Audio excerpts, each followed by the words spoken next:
How to report post and Reddit application. Are you guys facing issues to report post and Reddit application? If that's so, then this video might help you out.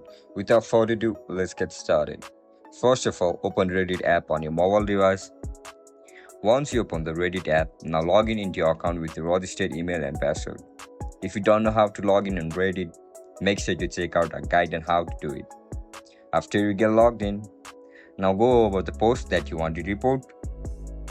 Look at the top right corner of the screen where you can see the menu or three-dot icon. Tap on it.